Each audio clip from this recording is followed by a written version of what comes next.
미행을 결심하고 준비할 때 손이 덜덜 떨렸어요. 이런 일은 드라마에서나 보던 거였는데 제가 직접 하게 될 줄이야. 하지만 진실을 알려면 이렇게라도 해야 했어요.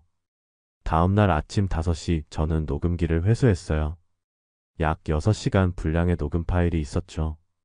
아침 모닝콜 소리, 둘의 아침 인사, 심지어 스킨십하는 소리까지 모든 게 담겨 있었어요. 안녕하세요. 특종 실화 채널입니다. 오늘 들려드릴 사연은 한 남자의 눈물겨운 배신과 통쾌한 복수의 이야기입니다. 사랑했던 아내의 변심과 배신, 그리고 그 후에 벌어진 놀라운 반전까지 여러분의 가슴을 시원하게 해드릴 이야기를 준비했는데요. 본격적인 이야기 시작 전에 아직 구독하지 않으셨다면 구독 버튼 꾹 눌러주시고 함께 실화 속으로 들어가 볼까요? 오늘의 실화 사연 지금 시작합니다. 안녕하세요. 저는 38살 김도현입니다. 고등학교에서 역사를 가르치고 있죠. 오늘 여러분께 제 이야기를 들려드리려고 합니다. 믿기 힘드시겠지만 이 모든 일이 단 한 가지 향수 냄새에서 시작됐어요. 아내 서연이는 36살이고요. 유통회사에서 과장으로 일하고 있습니다. 출장이 정말 많은 편이에요. 한 달에 최소 2번은 제주도나 부산으로 나가죠. 결혼한 지 이제 5년째인데 처음엔 외로웠지만 이젠 익숙해졌어요. 그날도 여느 때처럼 서연이가 제주도 출장을 다녀왔습니다. 1박 2일이었죠. 이번 여행은 어땠어? 물어보니 늘 그렇지 뭐. 혼자라 너무 심심했어라고 답하더라고요. 맞아요. 늘 하던 말이죠. 그런데 그날 밤 서연이가 벗어놓은 외투를 걸어주려다가 뭔가 이상한 걸 느꼈어요. 진한 향수 냄새가 났거든요. 내가 잘 아는 향수. 아니야, 이건 어디서 맡아봤지? 생각을 하다가 갑자기 떠올랐습니다. 지난달 동창회에서 박기태 부장이 뿌리고 왔던 향수랑 똑같았어요. 박 부장은 서연이랑 같은 회사에서 일합니다. 한 팀은 아니지만 같은 출장팀이죠. 그 사람 향수는 정말 독특해서 한번 맡으면 잊을 수가 없어요. 칠레산 소멜리엄이라는 나무에서 추출한 성분으로 만든 향수라면서 비싼 거 쓴다고 자랑하던 기억이 나네요. 이상하다 싶었지만 설마 싶은 마음에 회사에서 향수 진한 사람 있어? 물어봤죠. 서연이는 그러고 보니 박 부장님이 항상 향수를 진하게 뿌리시더라고 답했어요. 내 마음속에 작은 의심이 자리 잡기 시작했습니다. 하지만 아직은 단순한 우연이라고 생각하고 싶었죠. 그날 이후로 서연이와의 일상은 겉으로는 평범했어요. 아침에 함께 일어나고 저녁에 같이 저녁을 먹고 주말엔 장을 보러 다니고. 하지만 제 마음속엔 끊임없는 물음표가 자리 잡고 있었죠. 서연이가 외투를 입고 나갈 때마다 코를 막 킁킁거리게 됐어요. 그 향수 냄새를 찾으려고요. 다행인 건지 불행인 건지 더 이상 그 향수 냄새는 나지 않았습니다. 하지만 마음 한구석의 불안감은 더 커져만 갔죠. 며칠 후 회사에서 봄 체육대회가 있었어요. 서연이 회사 직원들도 오라고 해서 갔었죠. 그때 박 부장을 다시 만났어요. 그는 여전히 진한 향수를 뿌리고 있었어요. 그 냄새를 맡는 순간 서연이 외투에서 났던 냄새가 생생하게 떠올랐죠. 서연이는 박 부장과 자연스럽게 인사를 나눴어요. 이번 제주도 출장 때 도움 많이 받았습니다 라고 말하더라고요. 그 순간 제 심장이 쿵쾅했어요. 같이 갔다는 걸 처음 들었거든요. 서연이는 혼자 갔다고 했었는데 그날 저녁 박 부장이랑 제주도 같이 갔었구나. 물어보니 서연이는 당황한 표정을 지었어요. 아, 그건 회의실 버스를 타고 공항까지만 같이 간 거야. 비행기는 따로 탔어 라고 설명했죠. 하지만 제 의심은 더 커졌어요. 그날 밤 서연이가 잠든 후에 몰래 그녀의 핸드폰을 열어봤어요. 문자나 통화 기록에서 뭔가 단서를 찾을 수 있을까 했죠. 다행히 비밀번호는 제가 아는 생일이었어요. 하지만 카카오톡도 통화 기록도 깨끗했죠. 필요 없는 것들은 다 지운 것 같았어요. 다만 출장 일정이 적힌 캘린더가 유독 눈에 띄었어요. 다음 주에도 또 출장이 있더라고요. 이번에도 제주도로. 과연 이번에도 혼자일까 아니면 역시 아내를 믿어야겠다고 생각했지만 왠지 찜찜한 기분은 잠들 때까지 지워지지 않았습니다. 그로부터 사흘 후 일요일 아침이었어요.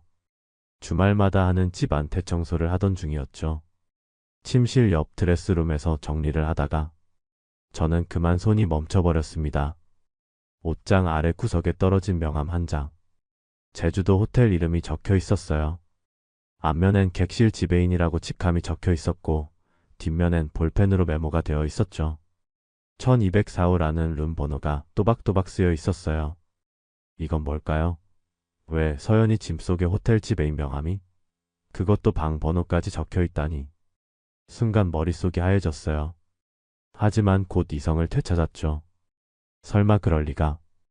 혼자 출장 가면 호텔 직원들이랑 친해질 수도 있는 거 아니냐고. 하지만 제 안에 뭔가 작은 균열이 시작됐어요.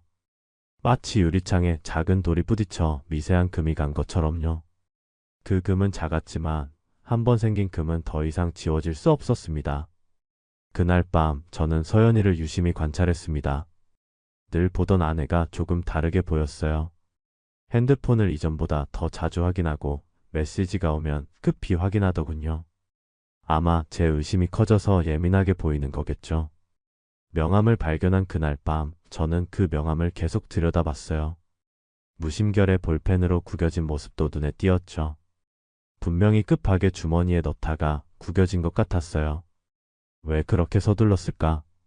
다음날 아침 서연이가 출근 준비를 하는 모습을 유심히 관찰했어요. 화장을 하면서 거울 속에 비친 제 모습을 힐끗힐끗 살피더라고요. 평상시와는 달랐죠. 뭔가를 숨기는 사람처럼 보였어요. 여보, 지난번 제주 출장 때 호텔 어땠어? 라고 물어봤죠. 서연이는 그냥 그랬지. 싱글룸이라 좀 심심했어 라고 대답했어요. 싱글룸. 하지만 명함엔 1204호라고 적혀 있었죠. 호텔 홈페이지를 찾아보니 1200번대는 모두 트윈룸이나 더블룸이었어요. 점심시간에는 동료 선생님이랑 커피를 마시며 상담했어요. 이런 상황에서 어떻게 해야 할지 모르겠다고 털어놓았죠. 선생님은 요즘 출장 많이 다니는 사람들 중에 이상한 사람들 많대. 조심해야 해라고 했어요. 그날 저녁에는 서연이에게 명함에 대해 물어보려다가 말았어요. 괜히 추궁했다가 제가 의심 많은 남편으로 보일까봐요. 하지만 계속 이 상태로 갈 수도 없었죠. 서연이가 잠든 후 그녀의 가방을 다시 뒤져봤어요. 이번엔 여권 지갑 안을 확인했죠. 그 안에는 호텔 포인트 카드가 있었어요. 적립 내역을 보니 지난달에도 같은 호텔에서 숙박을 했더라고요. 서연이가 제주도 간 날짜가 정확히 일치했어요. 포인트 적립 내역엔 객실 타입도 나와 있었어요. 스위트 더블룸이었죠. 혼자 갔다면서 왜 더블룸을? 의심은 점점 커져만 갔어요. 다음날 저는 그 호텔에 정말 전화를 걸어볼까 계속 고민했어요. 하지만 아직은 용기가 나지 않았죠. 서연이를 진짜 사랑했으니까요. 이 모든 게 제 착각이길 바랐어요. 다음 주가 되자 서연이가 또 출장을 간다고 했습니다.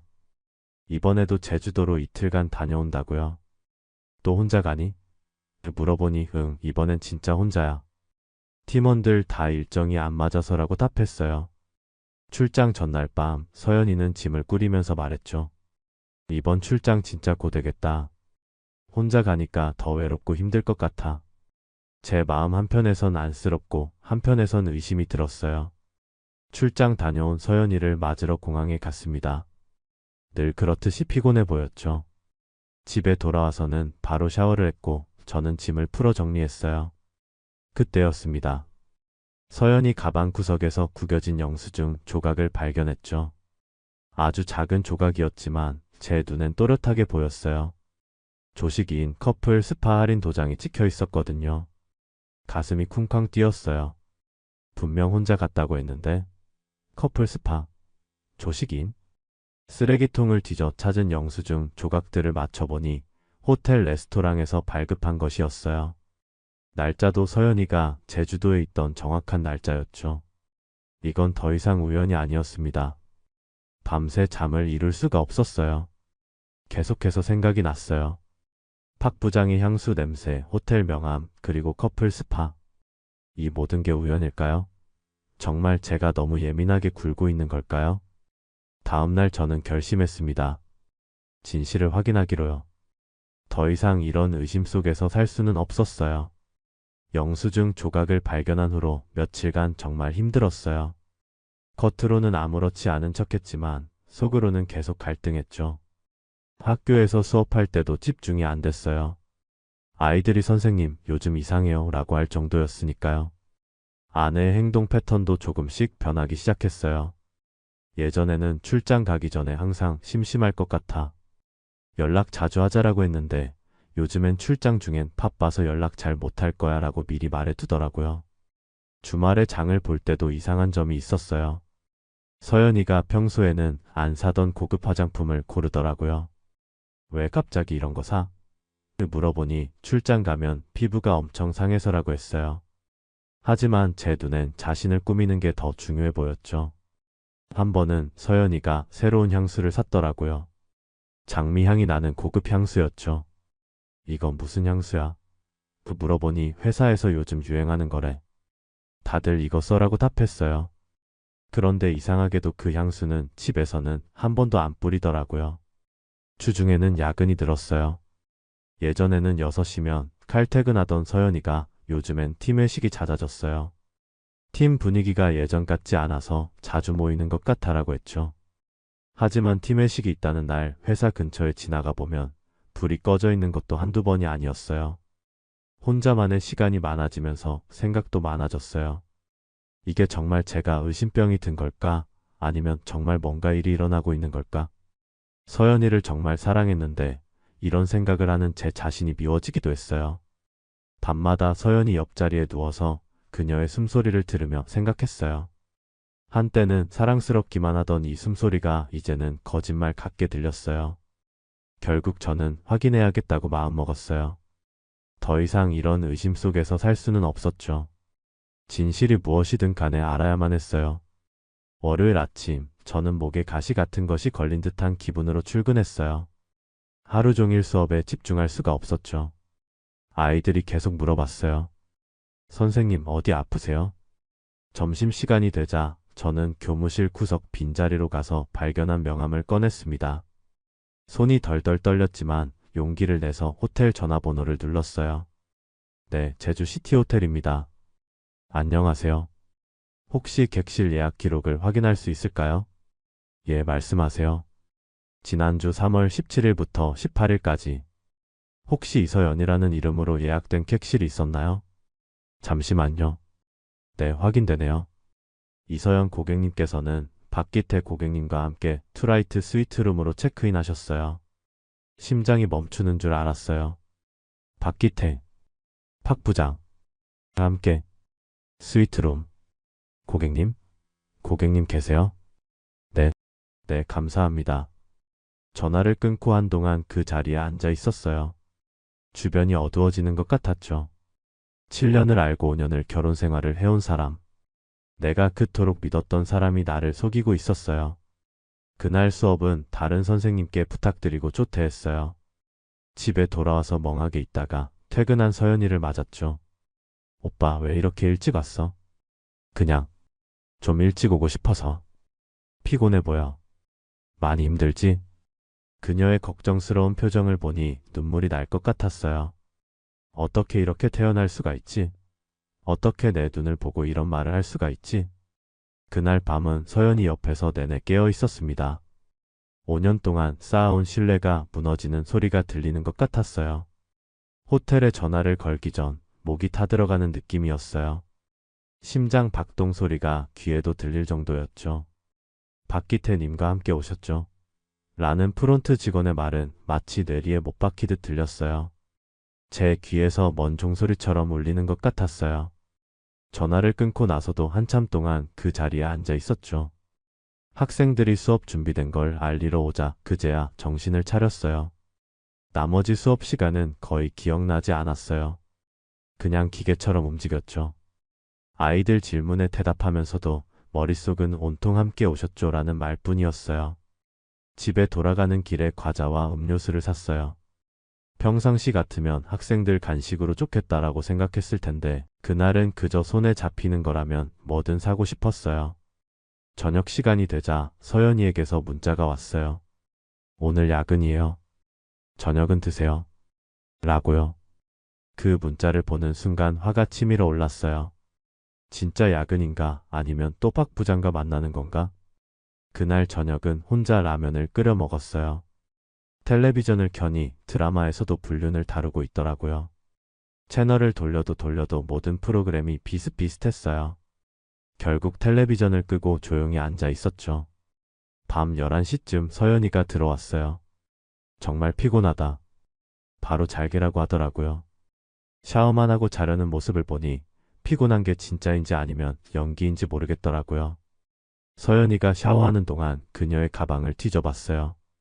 새로운 헤어 스타일링 제품, 각질 제거 크림, 고급 마스크팩들이 들어있었죠. 이 모든 게 출장을 위한 준비물인지 아니면 다른 사람을 만나기 위한 건지. 잠자리에서도 잠이 오지 않았어요. 옆에서 고르게 숨을 쉬는 서연이를 보며 생각했죠. 언제부터였을까? 언제부터 우리 사이가 이렇게 벌어진 걸까?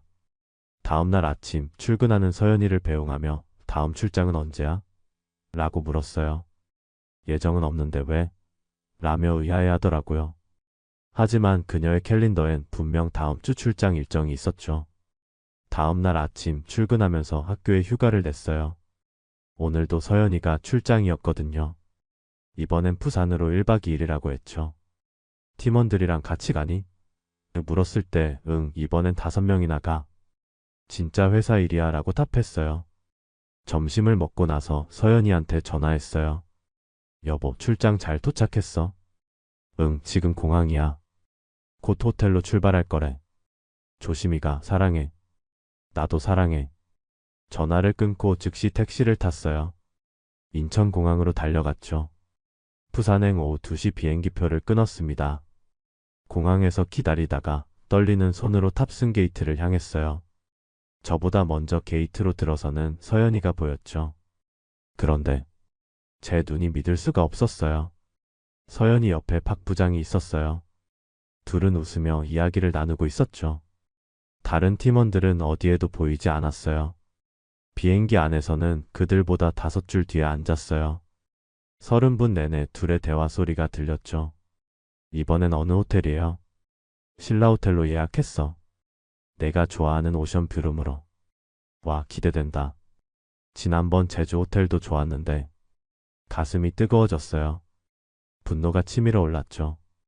제가 믿었던 아내가 5년간 사랑했던 사람이 제 눈앞에서 다른 남자와 이렇게 자연스럽게 대화를 나누고 있었으니까요. 부산에 도착해서도 계속 미행했어요. 택시 안에서 둘은 손을 잡고 있었죠. 신라 호텔 프런트에서 체크인할 때는 박 부장이 카드를 건넸어요. 같은 방 키를 받았죠. 저는 로비 한 구석에 앉아서 그들을 지켜봤어요. 엘리베이터에 탑승하는 둘의 모습을 보면서 모든 의혹이 확신으로 바뀌었습니다.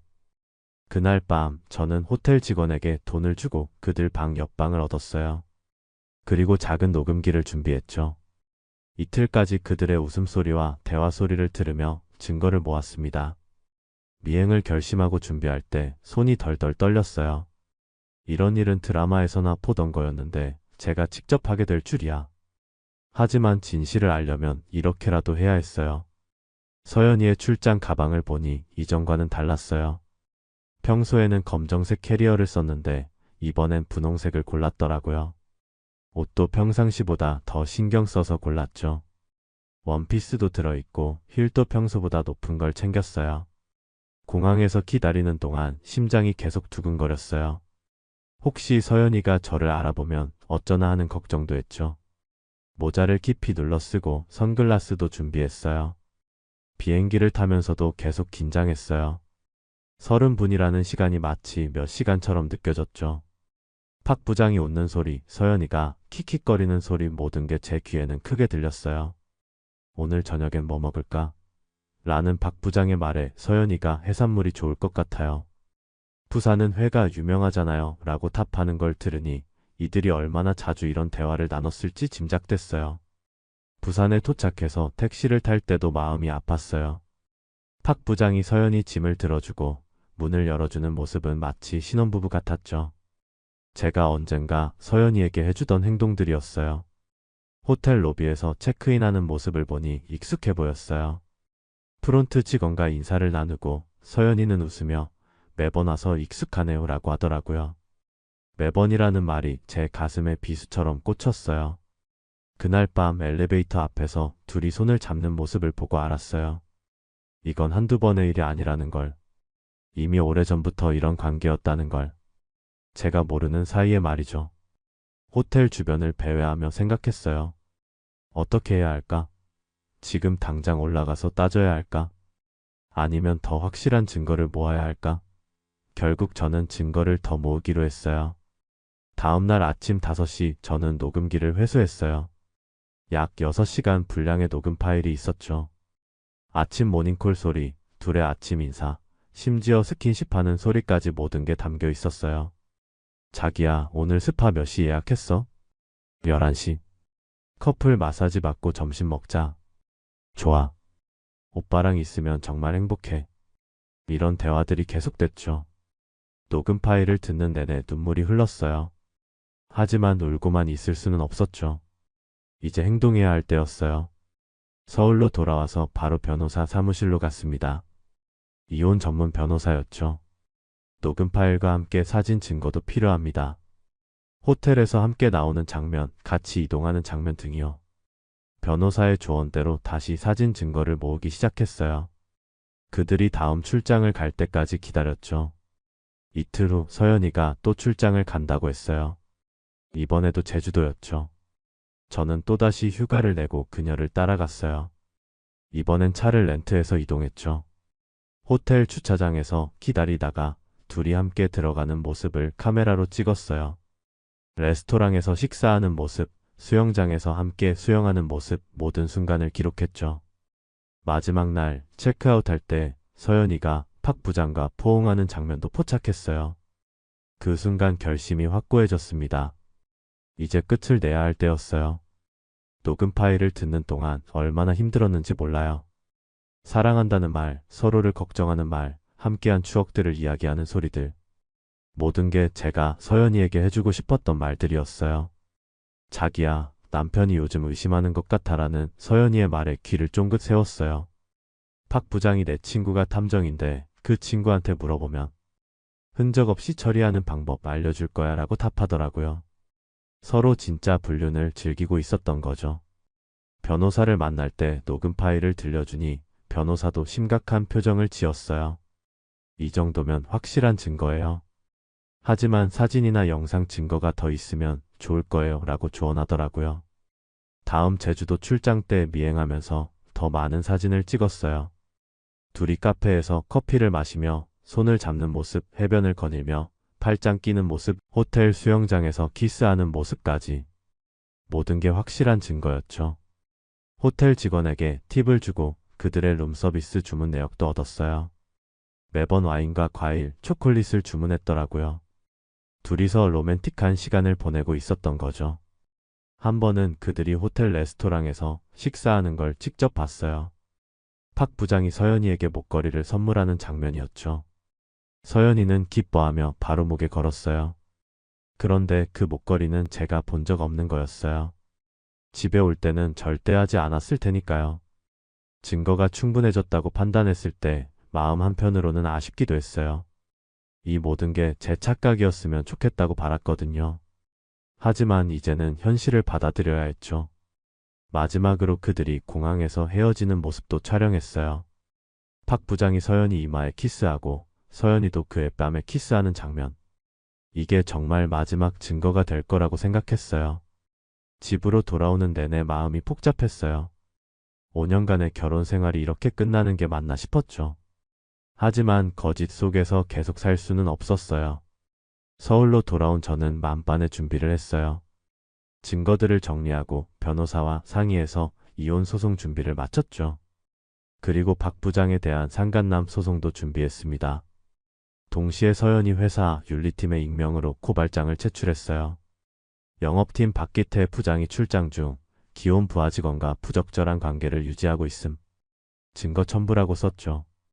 며칠 후 서연이가 출장에서 돌아왔어요. 평소처럼 피곤하다며 일찍 잤죠. 다음날 아침 출근을 서두르는 서연이에게 서류 봉투를 건넸어요. 이게 뭐야?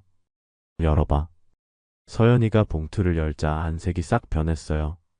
이혼 소장, 위자료 청구서, 상간남인 박 부장에 대한 고소장, 그리고 모든 증거 자료들이 담겨 있었죠. 오빠, 이게 무슨... 몇 개월 동안 박 부장이랑 출장 가면서 불륜했지? 호텔 녹음 파일도 있어. 증인도 있고. 이제 끝이야. 서연이는 말없이 주저앉았어요. 그저 고개를 숙인 채 움직이지 않았죠. 변명할 거야? 미안해. 미안하다고 되는 게 아니야. 이제 법대로 가자. 그날 바로 서연이는 집을 나갔어요. 며칠 후 회사에서 연락이 왔다고 하더라고요. 박 부장 때문에 난리가 났다고요. 회사 윤리팀에 고발장을 보낼 때도 손이 떨렸어요. 이건 단순히 개인적인 복수가 아니라 회사 내 부정한 관계를 바로잡는 일이라고 스스로를 설득했죠. 사내 규정상 상급자와 하급자의 부적절한 관계는 분명 문제가 될 테니까요. 서연이에게 서류를 건네기 전날 밤 정말 오래 고민했어요. 이게 맞는 선택인지 다른 방법은 없는지. 하지만 이미 너무 많이 확인했고 너무 오랫동안 속아왔죠. 서연이가 서류를 열어보는 순간 그녀의 얼굴이 하얗게 질리는 걸 봤어요. 사진들, 녹음 파일, 전사본, 호텔 영수증들. 모든 증거가 담긴 봉투였죠. 그녀는 아무 말도 못하고 주저앉았어요. 몇 번이나 기회를 줬어. 솔직하게 말할 기회를이라고 했을 때 서연이는 고개만 떨구고 있었죠. 변명조차 하지 못했어요. 아마 변명할 말도 없었을 거예요. 며칠 후 서연이 회사에서 연락이 왔다고 했어요. 윤리팀에서 조사가 시작되었고 박 부장과 따로 조사를 받으라고 했답니다. 서연이는 그날 밤늦게 들어와서 욕실에서 한참을 울었어요. 박 부장이 회사에서 어떤 처벌을 받았는지는 서연이 동료를 통해 들었어요. 처음에는 부인하려다가 증거들이 나오자 결국 인정했다고 하더라고요. 이 일로 업계에서 완전히 매장될 거라는 말도 들었어요. 이혼 절차가 진행되는 동안 서연이는 집에 거의 들어오지 않았어요. 부모님한테 가 있다고 했죠. 이혼 조정 때도 그녀는 변호사만 보내고 직접 오지 않았어요. 제가 요구한 위자료와 재산 분할에 모두 동의한다는 연락만 왔죠. 박 부장 회사에서 나갔다는 소식을 들었을 때 사이다 같은 기분이 들었어요. 그의 잘못된 행동이 결국 자신의 삶을 파괴한 거죠. 서연이도 회사를 나갔다고 하더라고요. 새로 시작하겠다고요. 한 달 후 모든 일이 정리되기 시작했어요. 회사 조사 결과 박 부장은 일반 사원으로 강등 처분을 받았죠. 결국 견디지 못하고 사표를 냈어요. 서연이도 다른 부서로 배치되었다가 결국 스스로 퇴사했습니다. 법원에서 이혼이 확정되었고 위자료 2천만 원을 받았어요. 박 부장한테는 상간남 소송으로 5천만 원을 받았죠. 총 7천만 원. 5년간의 결혼 생활에 대한 대가였어요. 며칠 전 처음 그 향수 냄새를 맡았던 호텔 근처 찻집에 갔어요. 창밖으로 호텔이 보이더라고요. 커피를 마시며 생각했죠. 그 향수 냄새만 아니었으면 아직도 모르고 살았겠구나. 작은 단서가 이렇게 큰 진실을 밝혀낼 줄 누가 알았을까요? 박 부장의 진한 향수 냄새. 그게 첫 번째 실마리였어요. 지금은 홀가분해요. 더 이상 의심하며 살지 않아도 되니까요. 진실을 알고 나니 오히려 시원하더라고요. 이제 새로운 삶을 시작할 수 있을 것 같아요. 향수 냄새 하나로 시작된 이 모든 일.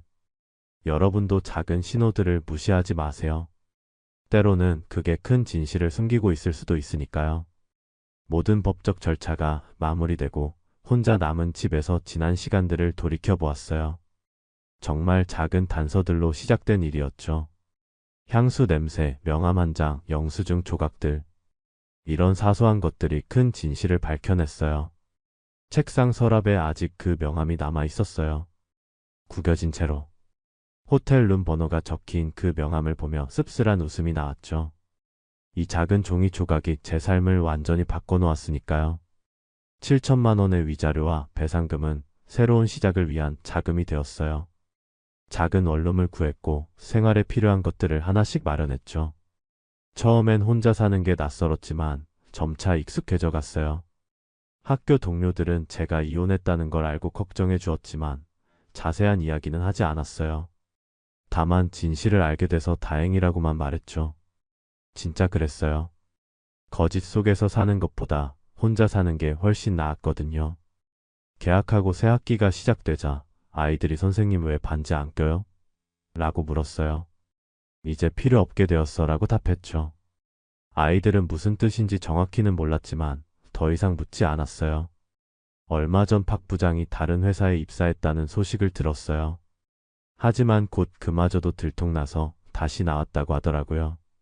서연이도 작은 회사에 입사했지만 금방 그만뒀다는 얘기를 들었죠.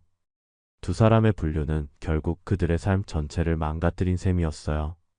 가끔 그 호텔 근처 찻집에 가서 커피를 마셔요. 창밖으로 호텔을 바라보며 생각하죠. 만약 그날 향수 냄새를 못 맡았다면? 명함을 발견하지 못했다면? 아마 아직도 모르고 속아서 살고 있었을 거예요. 이제는 후회도 분노도 많이 사라졌어요. 다만 두 가지는 확실히 배웠죠. 첫째, 작은 신호들도 무시하면 안 된다는 것.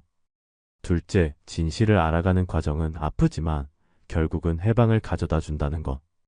지금은 스스로 선택한 혼자만의 시간들을 소중히 여기고 있어요. 제가 원하는 대로 살 수 있으니까요. 거짓된 사랑보다는 진정한 자유가 더 값지다는 걸 이제야 알았어요. 요약하자면 저는 아내의 외투에서 나는 낯익은 향수 냄새로 불륜을 의심하기 시작했어요.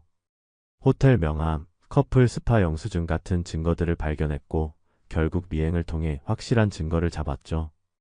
법적 조치를 취해 이혼과 위자료, 상간남 배상금까지 받아냈습니다. 여러분이라면 처음 의심이 들었을 때 어떻게 하셨을까요? 바로 추궁하셨을까요? 아니면 저처럼 조용히 증거를 모으셨을까요?